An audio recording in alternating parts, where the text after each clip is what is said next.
Au nom du Père, et du Fils et du Saint-Esprit. Amen. Frères et sœurs dans le Christ, bienvenue à cette liturgie de la parole que nous allons vivre par le biais de l'électronique de notre page Facebook et ainsi que du site de diffusion en direct de la paroisse. L'Église nous propose aujourd'hui la figure de Sainte Catherine de Sienne comme modèle pour vivre l'imitation du Christ. Sainte Catherine de Sienne est la première femme docteur de l'Église, reconnue patronne de l'Europe. C'est une sœur, une moniale dominicaine qui a aidé au retour du pape d'Avignon à Rome. Elle a beaucoup œuvré au niveau de la réforme de l'Église. Et aujourd'hui, nous verrons comment, à travers les textes de la liturgie, elle peut être un modèle d'actualité pour la vie chrétienne, notamment l'imitation de Jésus-Christ. Ce n'est pas toujours évident de réellement imiter le Christ à cause de notre condition humaine, car bien des choses ou bien des situations nous en empêchent. C'est pourquoi, au début de cette rencontre avec lui dans cette liturgie de la parole, reconnaissons que nous sommes pécheurs et mendions sa miséricorde. Seigneur Jésus, toi qui nous montres la croix comme le chemin de salut, prends pitié de nous. Ô Christ, toi qui nous ouvres le chemin vers le Père par ta résurrection, prends pitié de nous. Seigneur, toi le pain de vie qui procure la vie éternelle, prends pitié de nous. Que Dieu Tout-Puissant nous manifeste sa miséricorde, qu'il nous pardonne nos péchés et nous conduise à la vie éternelle. Amen.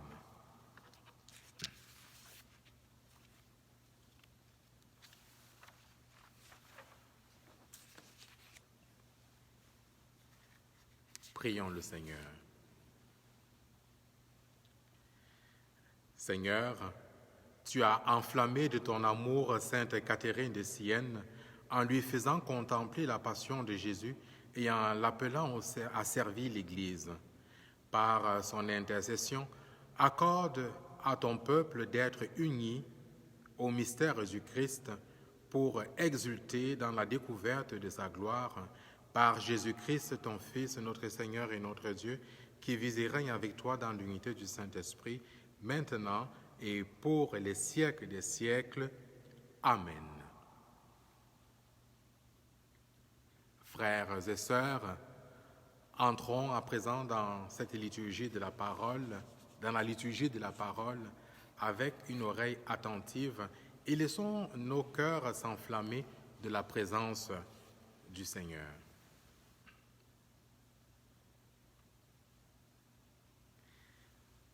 Lecture du livre des Actes des Apôtres. Le jour de la mort d'Étienne, éclata une violente persécution contre l'Église de Jérusalem. Tous se dispersèrent dans les campagnes de Judée et de Samarie, à l'exception des apôtres. Des hommes religieux ensevelirent Étienne et célébrèrent pour lui un grand deuil.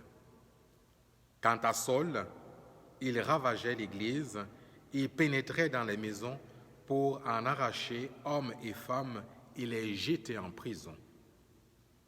Ceux qui s'étaient dispersés annonçaient la bonne nouvelle de la parole là où ils passaient.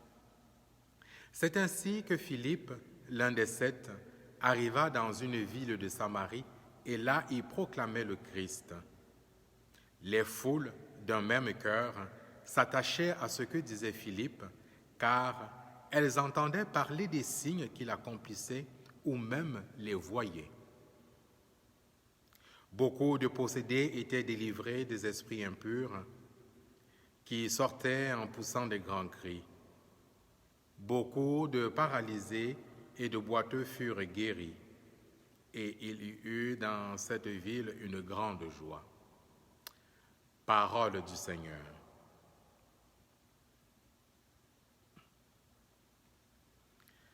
Alléluia, Alléluia, Alléluia. Acclamez Dieu, toute la terre, faites la gloire de son nom. Glorifie-le en célébrant sa louange. Dites à Dieu que tes actions sont redoutables. Toute la terre se prosterne devant toi. Elle chante pour toi, elle chante pour ton nom. Venez et voyez les hauts faits de Dieu, ses exploits redoutables pour les fils des hommes. Il changea la mer en terre ferme, il poussèrent le fleuve à pied sec. De là cette joie qu'il nous donne, il règne à jamais par sa puissance. Amen, Amen. Alléluia, Alléluia, Alléluia.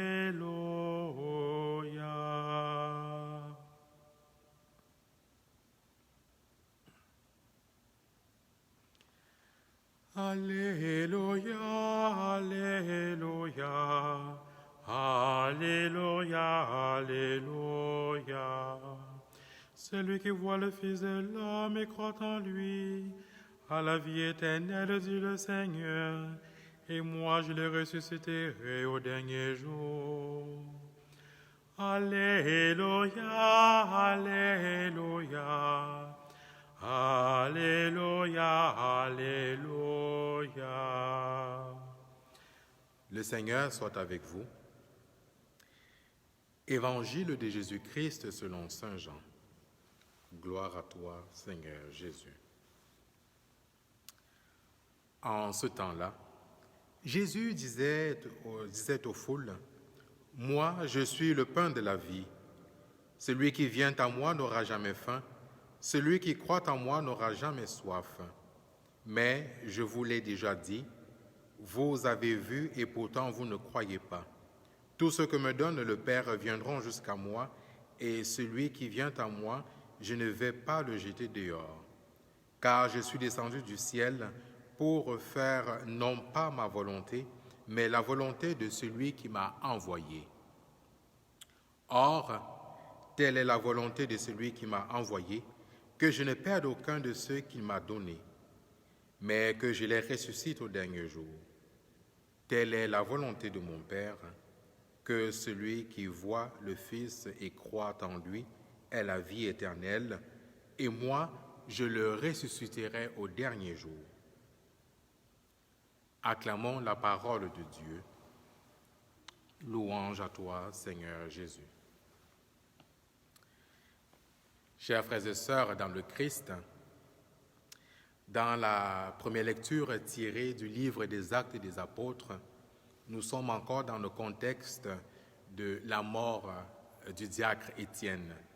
Nous sommes face à une église persécutée. Nous sommes face à des chrétiens persécutés. Ces chrétiens sont persécutés à cause de leur foi en Jésus-Christ. Ils n'ont pas peur. Ils n'ont pas peur de proclamer un Christ mort et ressuscité.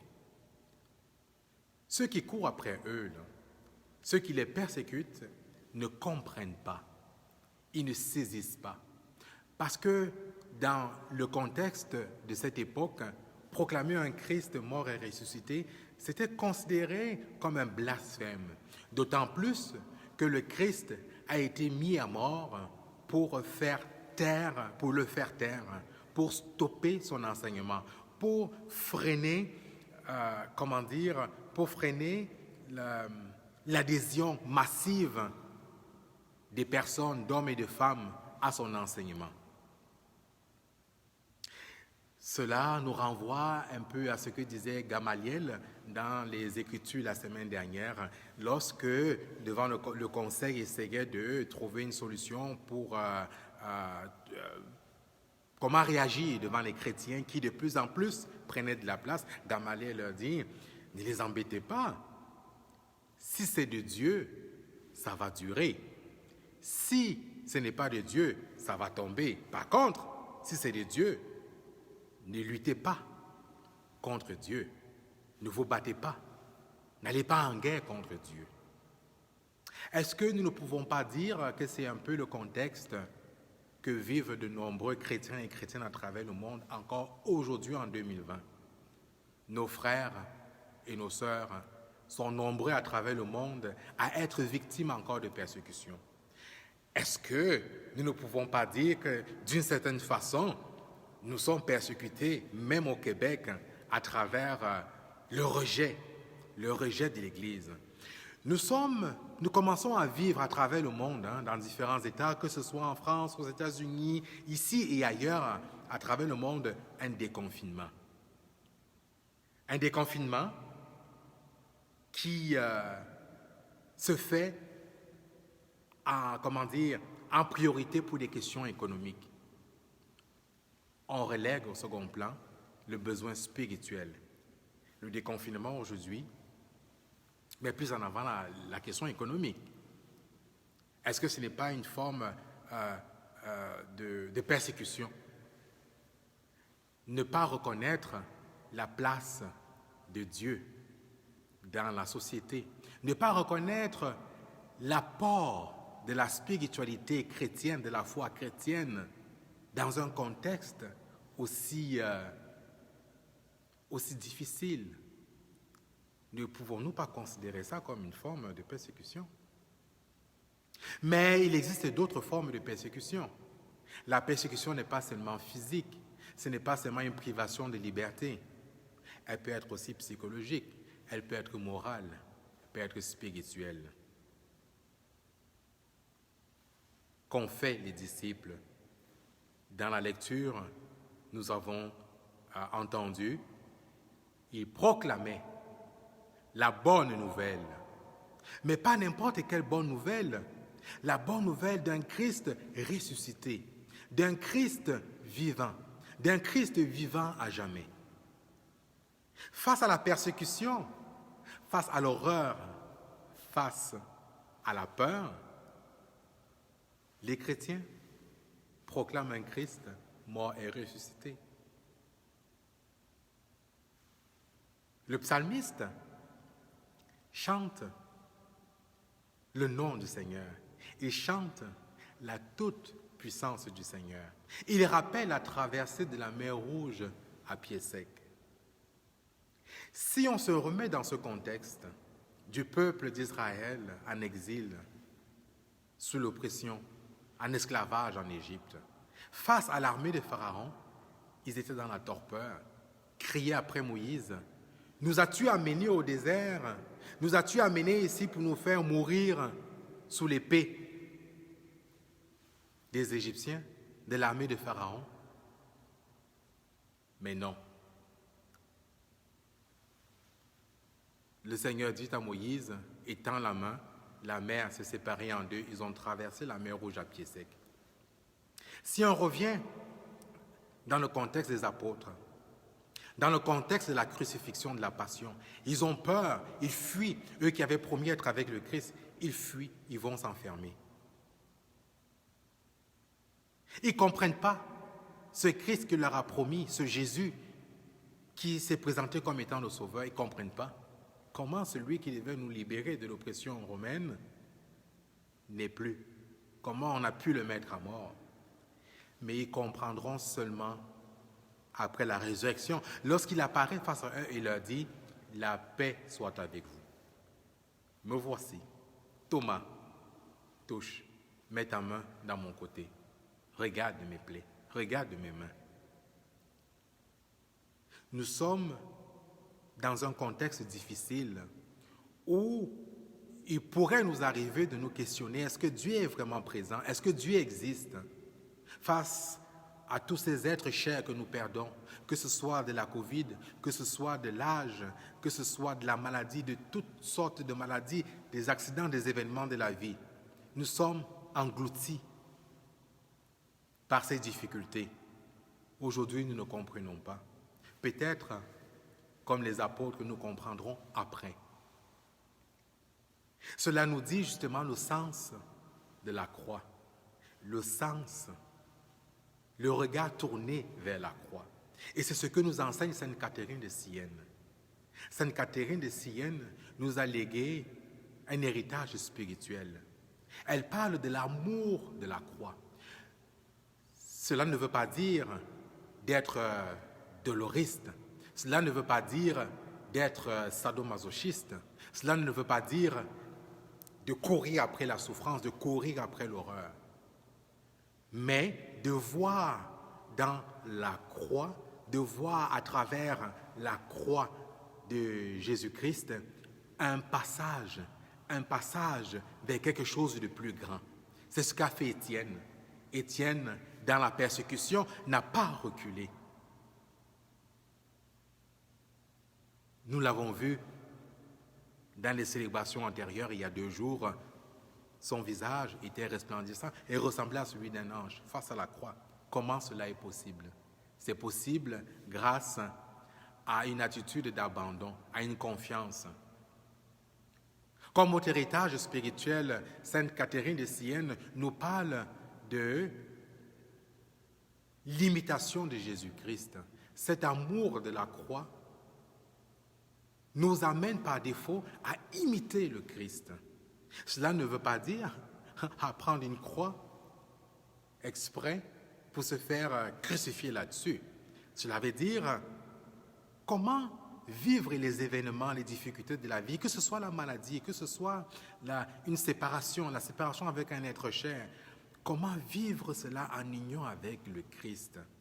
Comment traverser cette période difficile de souffrance en union avec le Christ?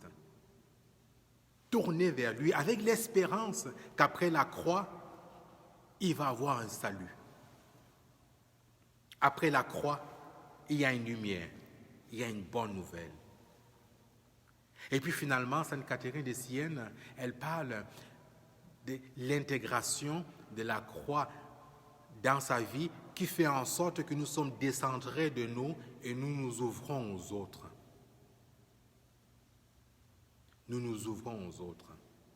À son époque, lorsqu'elle aide à la réforme de l'Église, elle parle d'une crise spirituelle, une crise de spiritualité que traverse l'Église. Nous vivons dans un contexte de crise de spiritualité à travers le monde. De plus en plus, on a tendance à mettre Dieu à l'extérieur. On a tendance à repousser le Christ.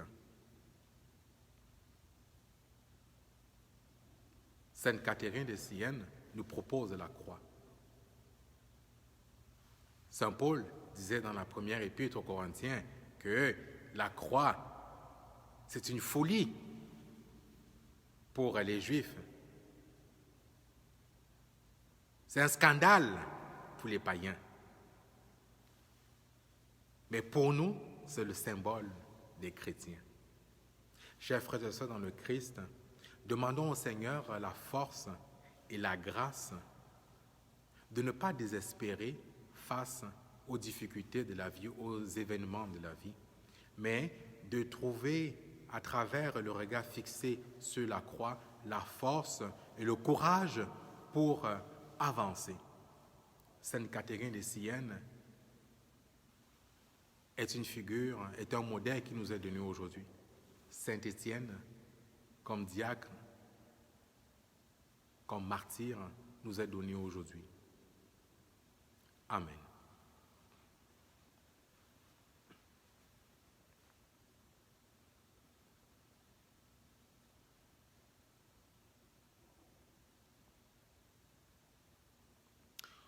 Au cœur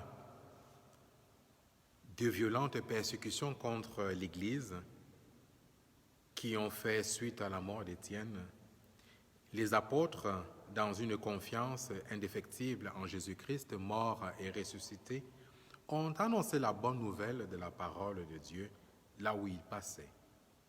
Dans une même attitude, avec une même confiance, faisons lever nos voix vers Dieu notre Père pour nous, pour nos proches et pour le monde entier.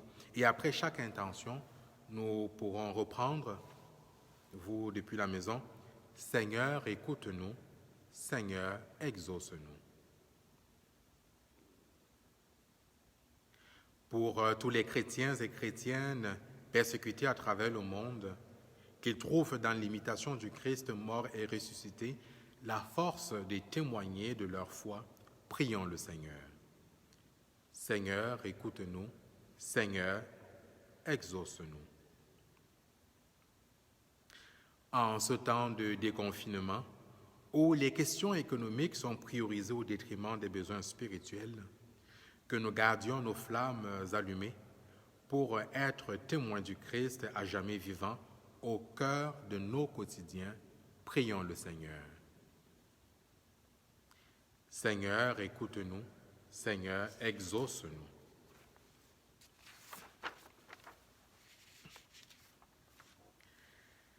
Pour qu'à l'exemple de Sainte Catherine de Sienne, qui a imité le Christ par une vie d'ascèse, de sacrifice, de pénitence, de prière et de service aux autres, nous puissions trouver des moyens à notre portée pour faire la volonté de Dieu en ce temps de pandémie, prions le Seigneur. Seigneur, écoute-nous. Seigneur, exauce-nous. Pour que ce temps d'attente et de jeûne eucharistique nourrisse davantage en nous le désir du Christ, pain de vie, et que nous mettions sans cesse notre foi en lui, qui nous a promis la vie éternelle, prions le Seigneur. Seigneur, écoute-nous. Seigneur, exauce-nous. Prenons quelques instants de silence pour confier au Seigneur nos intentions personnelles.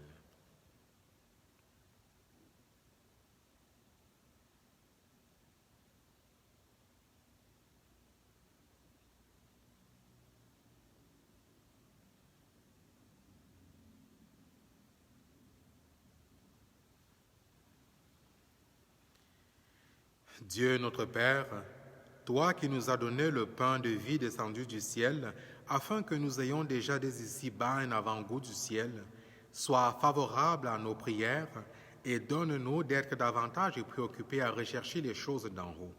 Nous te le demandons par ce même Christ qui vit et règne avec toi dans l'unité du Saint-Esprit, maintenant et pour les siècles des siècles.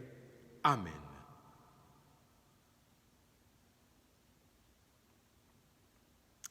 Avec Jésus, le Fils du Père, rédigeons ensemble la prière qui nous a enseignée.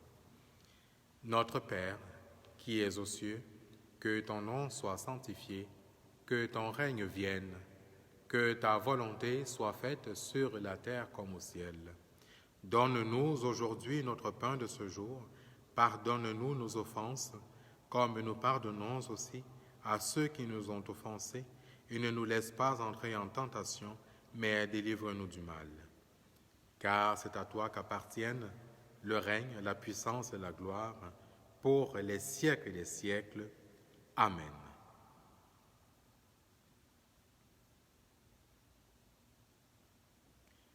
Je vous propose de reprendre cette prière de communion spirituelle proposée par le pape François. À tes pieds, ô mon Jésus, je me prosterne et je t'offre le repentir de mon cœur contrit qui s'abîme dans son néant et ta sainte présence. Je t'adore dans le sacrement de ton amour, l'Eucharistie.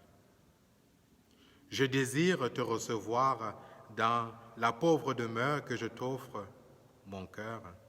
Dans l'attente du bonheur de la communion sacramentelle, je veux te posséder en esprit. Viens à moi, ô mon Jésus, pour que je vienne à toi. Puisse ton amour enflammer tout mon être pour la vie et pour la mort. Je crois en toi, j'espère en toi, je t'aime, ainsi soit-il.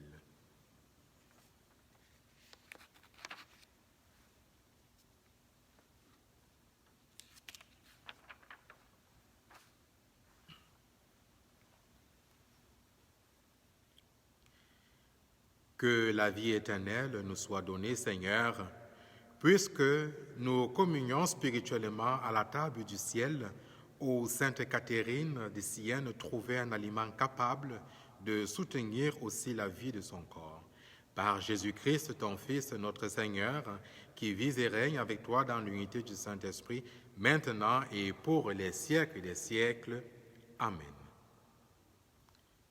Que le Seigneur vous bénisse et vous garde, qu'il fasse resplendir sur vous son visage et vous accorde sa grâce, au nom du Père et du Fils et du Saint-Esprit. Amen. Allez dans la paix du Christ. Alléluia, alléluia. Nous rendons grâce à Dieu. Alléluia, alléluia.